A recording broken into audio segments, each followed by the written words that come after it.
वानर राज का बदला। एक नगर में चंद्र नामक राजा का शासन था। उसके राजमहल के बगीचे में बंदरों का एक समूह रहता था। बगीचे के फलों के अतिरिक्त राजा के सेवकों द्वारा प्रतिदिन प्रदान किए जा रहे भोजन का सेवन कर वे बहुत हिष्ट-पुष्ट हो गए थे। बंदरों का सरदार वानर राज एक बूढ़ा बंदर था जो अति बुद्धिमान था। समय समय पर वह अपना परामर्श बंदरों के समूह को दिया करता था। राजमहल में 2 भेड़ भी रहती थी। राजा के पुत्र उनके साथ खेला करते थे। 2 भेड़ों में से एक भेड़ बहुत चतुरी थी। जब मन करता वह रसोई घर में घुस जाती और वहाँ खाने की जो भी चीज़ पाती खा जाती। रसोइया भेड़ की इस हरकत पर बहुत क्रोधित होता और जो हाथ में आता वह वस्तु फेंककर उसे मारता। एक दिन वानर राज ने रसोइये को भेड़ को एक बर्तन फेंककर मारते हुए देखा। वह सोचने लगा कहीं रसोइये और भेड़ की यह तनातनी बंदरों के विनाश का कारण न बन जाए। ये चटोरी भेड़ तो खाने के लोभ में यदाकदा रसोई घर में जाती रहेगी। यदि किसी दिन एक क्रोधवश रसोइये ने चूल्हे की जलती हुई लकड़ी उस पर फेंक दी तो अनर्थ हो जाएगा। भेड़ का ऊन से ढका शरीर आग पकड़ लेगा। भागते हुए भेड़ अस्तबल पहुंच गई तो सूखी घास से हरा भरा अस्तबल धधक उठेगा। घोड़े जल जाएंगे और फिर वही बंदरों का विनाश का काल बनेंगे। यह विचार मस्तिष्क में आते ही वानर राज ने अपने समूह की सभा बुलाई और अपना संदेह जाहिर किया कि उसने परामर्श दिया कि इससे पूर्व कि रसोइया और भेड़ों के बीच की लड़ाई हमारे लिए प्राण घातक सिद्ध हो, हमें राजमहल छोड़ देना चाहिए, अन्यतः हमारा विनाश निश्चित है। किंतु बंदरों ने उसकी बात नहीं मानी। उन्हें लगा कि सरदार अब बूढ़ा हो चुका है और व्यर्थ का भ्रम पा रहा है। वे राजमहल के भोजन के आदी हो चुके थे, इसलिए राजमहल छोड़ने को तैयार नहीं हुए। परंतु वानर राज ने तत्काल राजमहल छोड़ दिया। इधर एक दिन फिर चतुरी भेड़ रसोई घर में घुस गई और वही हुआ जिसका बंदरों के सरदार को भय था। रसोइये को और कुछ नहीं मिला तो उसने जलती हुई लकड़ी का टुकड़ा उठाकर भेड़ पर फेंक दिया। भेड़ का शरीर जो ऊन से ढका हुआ था धधकने लगा। वह इधर उधर भागने लगी और अस्तबल में घुस गई। आग की लपट में अस्तबल में रखी सूखी घास तक पहुंची और पूरा अस्तबल धुंध कर जल उठा। कई घोड़े जलकर मर गए, कई घायल हो गए।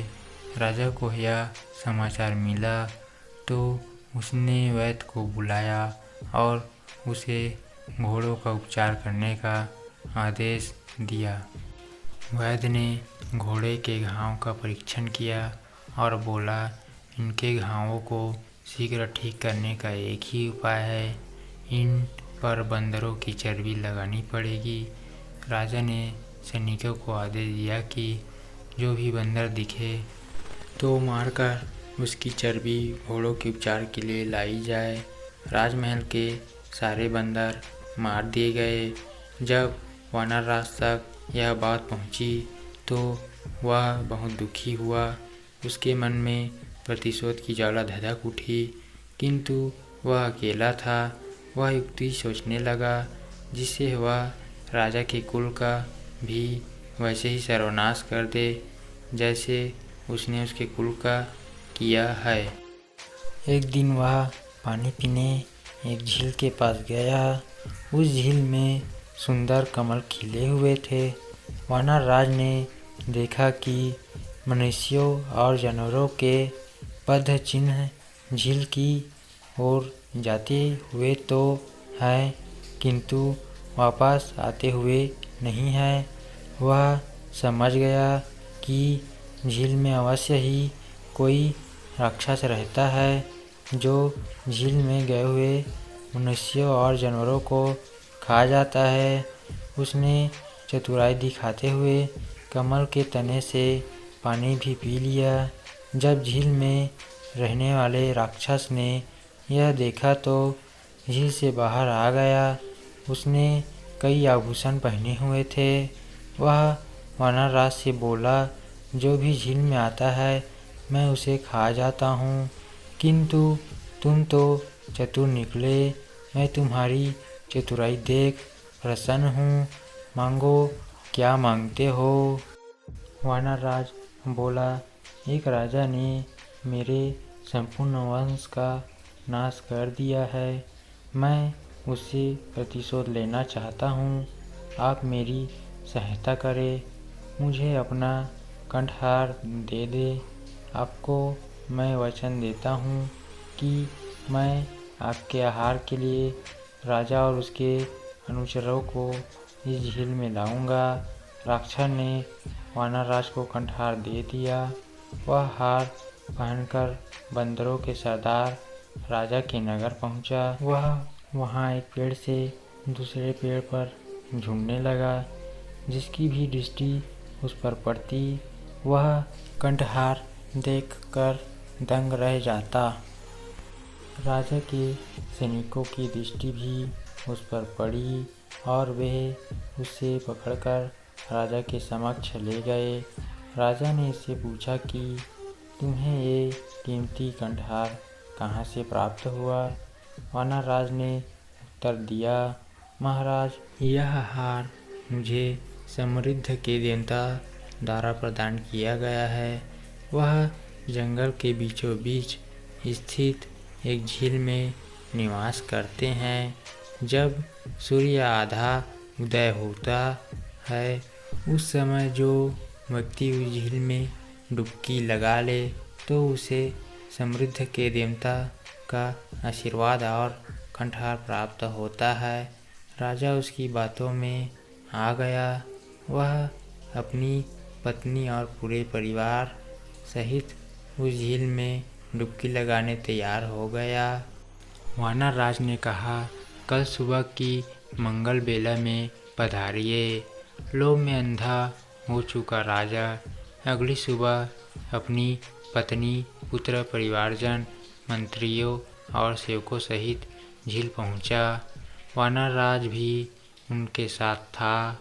वह बोला, महाराज, सबको अलग अलग स्थानों से झील में उतरना होगा। सबके जाने के बाद आप अंत में झील में उतरिए। राजा की पत्नी, पुत्र, परिवारजन, मंत्री, सेवक सभी अलग अलग स्थानों से झील में उतर गए और राक्षस द्वारा खा लिए गए। बहुत देर तक जब कोई बाहर नहीं आया तो राजा ने चिंतित होकर पूछा, हे वानर राज, मेरे पत्नी, पुत्र, परिवारजन, मंत्री और सेवक बाहर क्यों नहीं आ रहे हैं? तब वानर राज एक पेड़ के ऊपर चढ़ गया और राजा से बोला, अरे दुष्ट, तुम्हारा समस्त परिवार, मंत्री और सेवक राक्षस द्वारा खा लिए गए हैं। तुमने मेरे परिवार को मौत के घाट उतारा था। आज मैंने उसका प्रतिशोध ले लिया है। सीख, बुरा करोगे तो बुरा फल पाओगे।